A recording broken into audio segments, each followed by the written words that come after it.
Disclaimer: some of our content varies per video and may not be suitable for younger audiences. Viewer discretion is advised.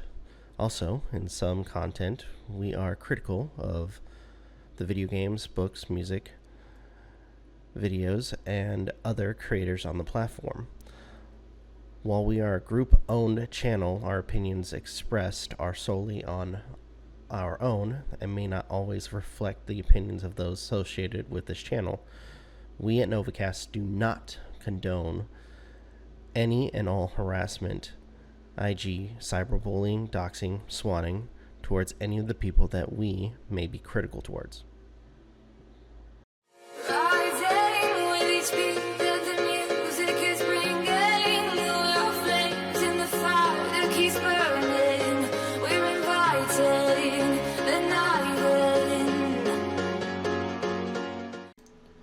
How's it going, everybody? Rob here, back with another video, and with this one, well, initially I do a reaction / commentary on this particular channel, but I figured I'd just do a quick synopsis and my thoughts on the particular video. This was initially going to be a reaction to Damsels in Distress Part 3, Tropes vs. Women, by Aden Sarkeesian from Feminist Frequency, but overall, there is so much to discuss in this video, and honestly, I think it'd be better off if I just give kind of the highlights of this topic. So, first off, this was part 3 of her 3-part series of Tropes vs. Women, and with this one, it focuses on a couple of things. One, focuses on the role reversal between male and female characters being the heroes, parody and satire in terms of female tropes, and overall whether there's a significant change with, what's going on between those tropes and, the treatment of women in video games. Now, right off the bat, let's talk about the role reversal. Now, in the video, at least for the first part of the video, she focuses on the role reversal of women in video games that used to be damsels, or women being the hero role and saving a man. Although she shows examples, she, in a sense, denounces the fact that, there are characters that are women that inevitably save a man by claiming that whether a man or a woman, it still creates negative stereotypes for women to be in a video game. I was just paraphrasing and just clip noting what she said. It's like, what? I'm watching this video, and it was utter madness. First off, I think it should be said, and I've repeated this time and time again, that video games do not affect women in real life. Video games, like books, movies, TV shows, etc., are all fiction. They have no negative effect on what women are in real life. So, anything that happens in real life, there's no correlation of what happens in video games. Because again, video games, like any other medium, is fiction. Now, going on to another thing that was discussed in this particular video. That, of course, being parody and satire. Now, there's a couple times where Aden Sarkeesian brings up various parodies in context to the damsel in distress trope, and brings up the fact that, in a sense, these parodies make fun of the damsel in distress trope, but goes on to say that it continues to create a harmful stereotype for women. What? Like, when I heard that, I felt like my brain died. If you don't, and honestly, I don't think Anita Sarkeesian understood what parody or satire meant when she made this particular video. Parody or satire is making fun of a particular situation or trope or etc. So, in games that make fun of the trope, or at least are satire, parody of the trope, they're making fun of it. And there's been a lot of times, especially when, let's say, and ironically, situations that she points out where you have a character, you're playing a male character, so to speak.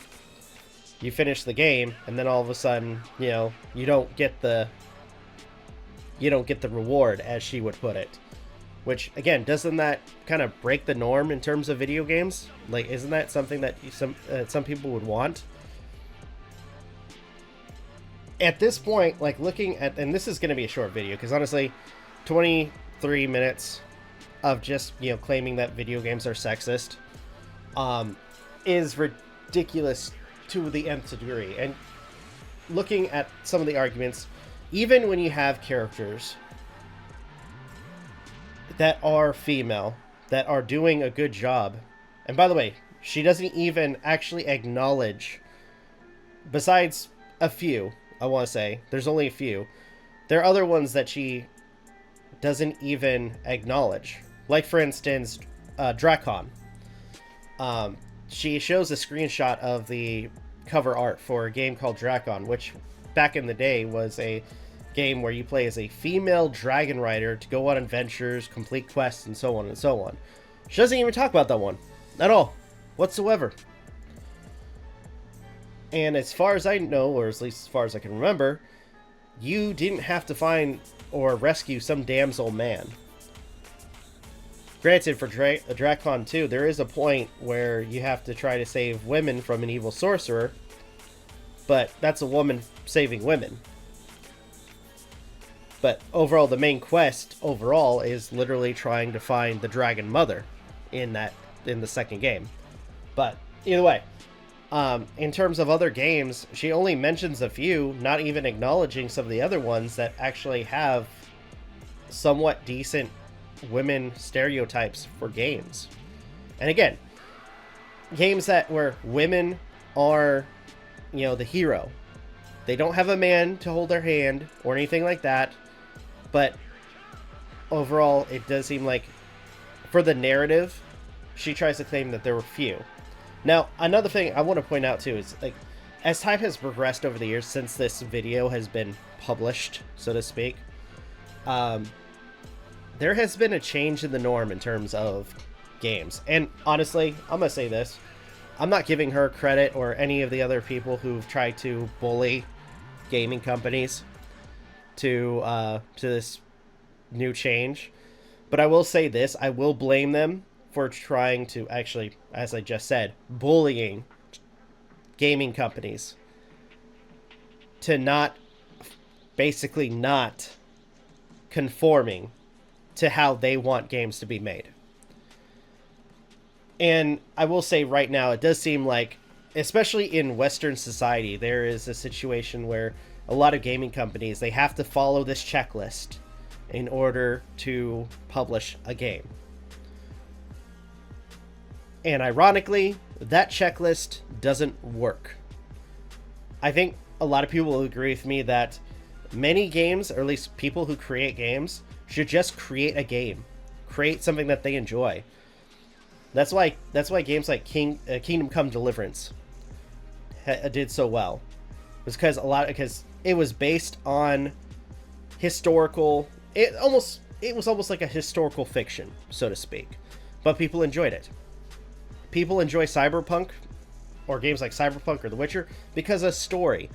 Granted, I mean, for Cyberpunk, you had to wait a little bit because, let's face it, bugs. But overall, people enjoyed, after it was completely ironed out, people enjoyed the game for what it is.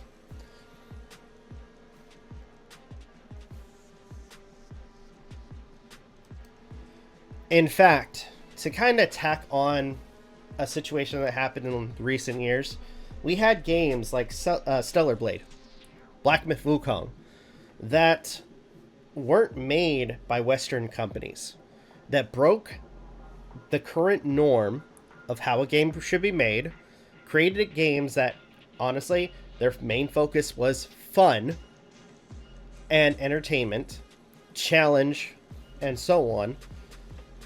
And a lot of people enjoyed it. Journalists didn't enjoy it. Let's face it, at this point, they have to follow the rhetoric. They have to follow the political rhetoric, which, by the way, I want to point out that when you're reviewing a game, leave your politics or personal politics out of the review. Review the game. And just... I'm sorry, I despise current gaming journalists because they seem just completely disingenuous. But overall, if you're going to review a game, review the game. Don't interject your personal politics. But anyways, that game was... those two games, Stellar Blade, Black Myth Wukong, enjoyed by many, many people, hated by journalists, and honestly got cheated out of their opportunity to get Game of the Year. Either one of them could have won, but because people in a certain side and people at the journalist side didn't want those to win, they basically stole the win from those two games. So, long story short, me personally, whether or not the game has the quote-unquote damsel in distress trope, I think it's irrelevant. What matters, especially what matters to gamers, is four things: character, story, setting and environment, and gameplay. If you manage to make all those things work, you have a really good game. Now, in recent years, two of the things that are supposed to make a good game have been completely discarded in a lot of situations.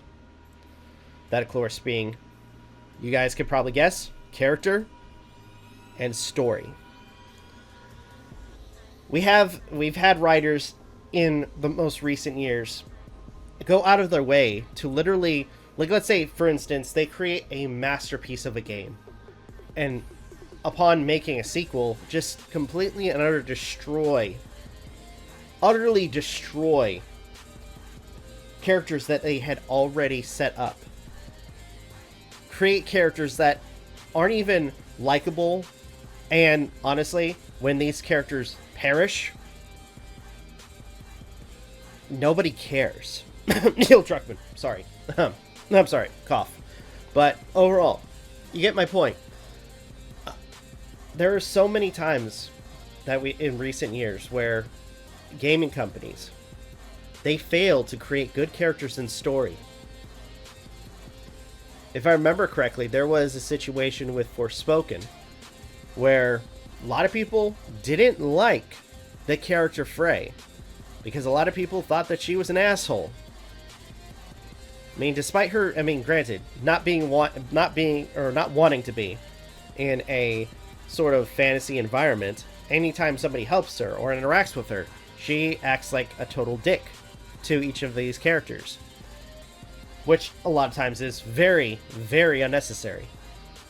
So, overall, I think whether or not the damsel in distress trope is in a game is irrelevant.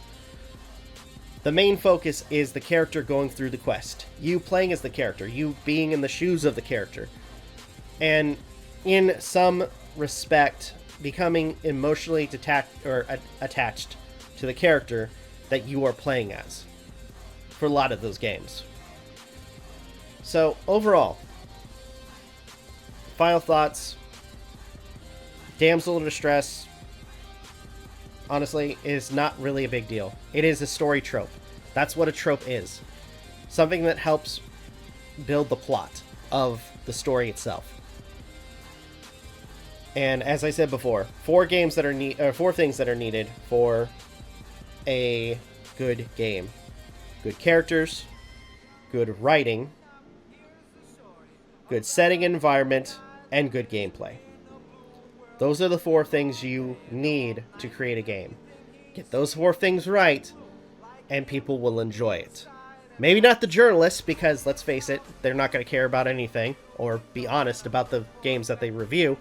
But overall, people will enjoy those games if people just create and not feel burdened by the busybodies of people trying to insert politics into games or a particular agenda.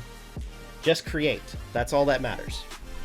Anyway, I think I've said all I need to say, so thank you all for watching. Truly appreciate it. If you guys can, please like, comment, share, subscribe, all the good stuff. If you guys want to follow us on social media, links are in the description down below, as well as check out our daily content and weekly podcast. With that being said, this is Novakast signing off. Have a good one. Take care, and I'll see you guys next video.